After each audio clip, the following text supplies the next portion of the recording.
Reyna Lamara? Maaari ba kitang makausap? Ano yun, Prinsesa Bawana?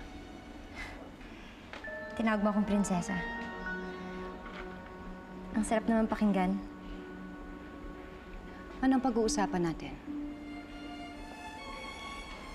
Gusto ko lang sana ipaalam sa'yo na napakalamig sa akin ni Almiro.